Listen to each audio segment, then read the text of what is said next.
ओम नमः शिवाय। स्वागत है आपका अपने चैनल एस्ट्रो नॉलेज में। आप सभी को जीवित पुत्रिका व्रत की बहुत बहुत शुभकामनाएं। इस बार यह व्रत 14 सितंबर रविवार को आ रहा है। इस दिन माताएं और बहनें अपने बच्चों की दीर्घायु के लिए जीवित पुत्रिका व्रत यानी कि जितिया का व्रत रखती हैं और भगवान जीमूतवाहन की विधि विधान से पूजा करके व्रत करने का संकल्प लेती हैं।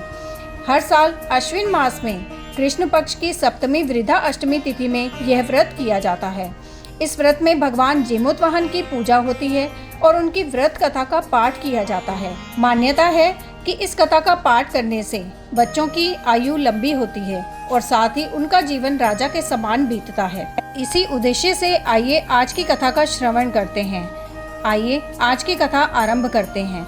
एक बार नैमिषारण्य के निवासी ऋषियों ने संसार के कल्याण अर्थ से सूत जी से पूछा, हे सूत, कराल कलिकाल में लोगों के बालक किस तरह दीर्घ आयु होंगे, सो कहिए। सूत जी बोले, जब द्वापर का अंत और कलयुग का आरंभ था, उसी समय बहुत सी शोकाकुल स्त्रियों ने आपस में सलाह की थी कि क्या इस कलयुग में माता के जीवित रहते पुत्र मर जाएंगे। जब वे आपस में कुछ निर्णय नहीं कर सकी, तब गौतम जी के पास पूछने के लिए गई। जब उनके पास पहुंची तो उस समय गौतम जी आनंद के साथ बैठे थे। उनके सामने जाकर उन्होंने मस्तक झुकाकर प्रणाम किया। उसके बाद स्त्रियों ने पूछा, हे प्रभु, इस कलयुग में लोगों के पुत्र किस तरह जीवित रहेंगे? इसके लिए कोई व्रत या तप हो तो कृपा करके बताइए। इस तरह उनकी बात सुनकर गौतम जी बोले, मैं आपसे वही बात कहूँगा जो मैंने पहले से सुन रखा है। गौतम जी ने कहा, जब महाभारत युद्ध का अंत हो गया और द्रोण पुत्र अश्वत्थामा के द्वारा अपने बेटों को मरा देखकर सब पांडव बड़े दुखी हुए, तो पुत्र के शोक से व्याकुल होकर द्रौपदी अपनी सखियों के साथ ब्राह्मण श्रेष्ठ धौम्य के पास गई और उसने धौम्य से कहा, हे विपेंद्र, कौन सा उपाय करने से बच्चे दीर्घायु हो सकते हैं, कृपया करके बताइए। धौम्य बोले, सतयुग में सत्य वचन बोलने वाला, सत्य आचरण करने वाला समदर्शी जीमूतवाहन नामक एक राजा था। एक बार वह अपनी स्त्री के साथ अपनी ससुराल गया और वहीं रहने लगा। एक दिन आधी रात के समय पुत्र के शोक से व्याकुल कोई स्त्री रोने लगी, क्योंकि वह अपने बेटे के दर्शन से निराश हो चुकी थी। उसका पुत्र मर चुका था। वह रोती हुई कहती थी, हाय, मुझ बूढ़ी माता के सामने मेरा बेटा मरा जा रहा है।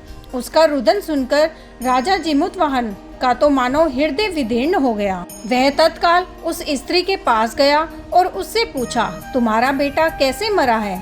बूढ़ी माता ने कहा, गरुड़ प्रतिदिन आकर गांव के लड़कों को खा जाता है। इस पर दयालु राजा ने कहा, माता, अब तुम रो मत, आनंद से बैठो, मैं तुम्हारे बच्चे को बचाने का यत्न करता हूँ। ऐसा कहकर राजा उस स्थान पर गया जहाँ गरुड़ आकर प्रतिदिन मांस खाया करता था। उसी समय गरुड़ भी उस पर टूट पड़ा और मांस खाने लगा। जब अतिशय तेजस्वी गरुड़ ने राजा का बायां अंग खा लिया, तो झटपट राजा ने अपना दाहिना अंग फेरकर गरुड़ के सामने कर दिया। यह देखकर गरुड़ जी ने कहा, तुम कोई देवता हो? कौन हो तुम? मनुष्य तो नहीं जान पड़ते। अच्छा, अपना जन्म और कुल बताओ। पीड़ा से व्याकुल होकर मन वाले राजा ने कहा, हे पक्षीराज, इस तरह के प्रश्न करना व्यर्थ है। तुम अपनी इच्छा भर मेरा मांस खाओ। यह सुनकर गरुड़ रुक गए और बड़े आदर से राजा के जन्म और कुल की बात पूछने लगे। राजा ने कहा, मेरी माता का नाम है शैव्या और मेरे पिता का नाम है शालीवाहन। सूर्य वंश में मेरा जन्म हुआ है और जीमूतवाहन मेरा नाम है। राजा की दयालुता देखकर गरुड़ ने कहा, हे महाभाग, तुम्हारे मन में जो अभिलाषा है वह वर मांगो।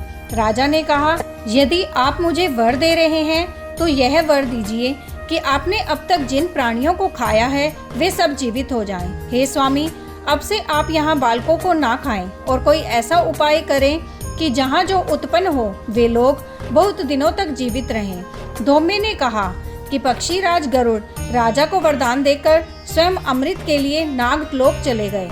वहाँ से अमृत लाकर उन्होंने उन मरे मनुष्यों की हड्डियों पर बरसाया। ऐसा करने से सब लोग जीवित हो गए जिनको कि पहले गरुड़ ने खाया था। राजा के त्याग और गरुड़ की कृपा से वहाँ वालों का कष्ट दूर हो गया।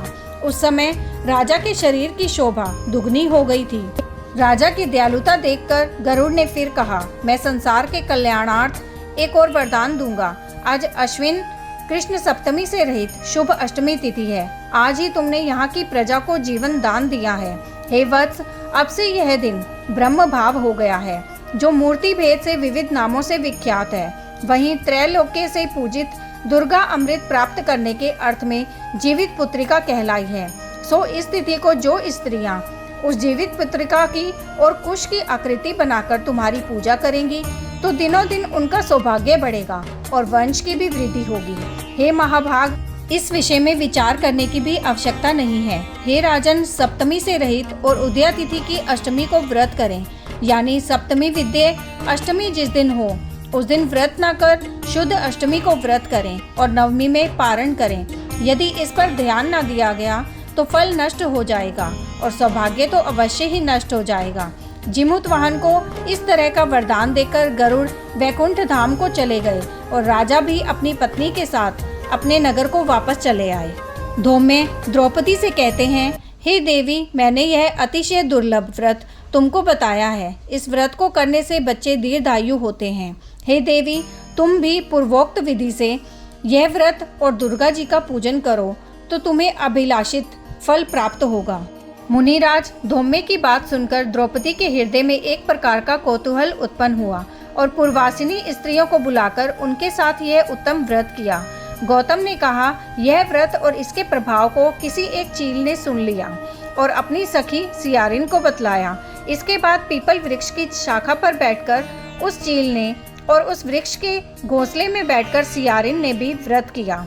फिर वही चील किसी उत्तम ब्राह्मण के मुंह से यह कथा सुनाई और पीपल के घोंसले में बैठी हुई अपनी सखी को सुनाया।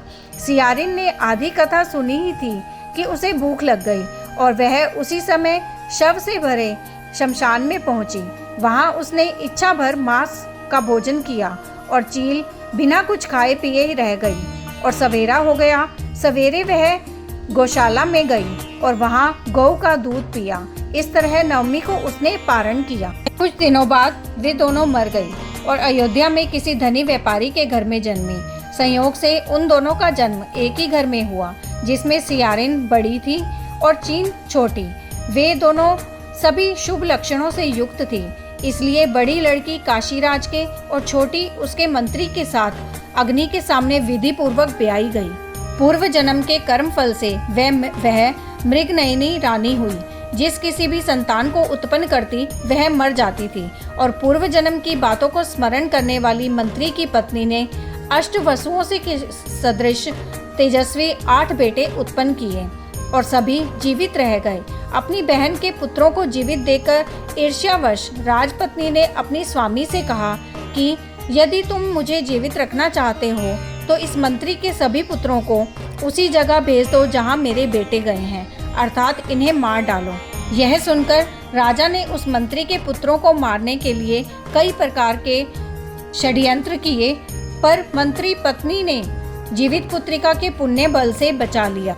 एक दिन राजा ने अपने आदमियों से उन पुत्रों का सिर कटवाकर पिटारी में रखवाया और वह पिटारी उनकी माता के पास भेज दिया, किंतु वे 8 सिर बेशकीमती ज्वारात हो गए और भले चंगे वे 8 लड़के अपनी माता के पास वापस चले आए।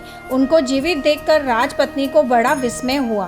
अंत में वह मंत्री की पत्नी के पास आई और उससे पूछा, हे बहन, तुमने ऐसा कौन सा पुण्य किया है जिससे बार बार मारे जाने पर भी तुम्हारे बेटे नहीं मरते? इस पर मंत्री की पत्नी ने कहा, पूर्व जन्म में मैं चील थी और तुम सियारिन। हमने और तुमने एक साथ जीवित पुत्रिका का व्रत किया था। तुमने व्रत के नियमों का भली भांति पालन नहीं किया था और मैंने किया था। इसी दोष से हे बहन, तुम्हारे बेटे नहीं जीते। अगर अब भी तुम उस जीवित पुत्रिका का व्रत करोगी तो तुम्हारे बेटे दीर्घायु होंगे। मैं तुमसे सच सच कह रही हूँ। उसके कथनानुसार रानी ने व्रत किया, तभी से उसके कई सुंदर बेटे और दीर्घायु होकर बड़े बड़े राजा हुए। सूत जी कहते हैं कि सब प्रकार का आनंद देने वाले मैंने यह दिव्य व्रत बतलाया। स्त्रियां चिरंजीवी संतान चाहती हों तो विधि पूर्वक यह व्रत करें। यहीं ये कथा समाप्त होती है। ऐसी ही और कथा का श्रवण करने के लिए आपके अपने चैनल एस्ट्रो नॉलेज को सब्सक्राइब कर लीजिए ताकि आने वाले वीडियोस के नोटिफिकेशन आपको मिल सकें। ओम नमः शिवाय।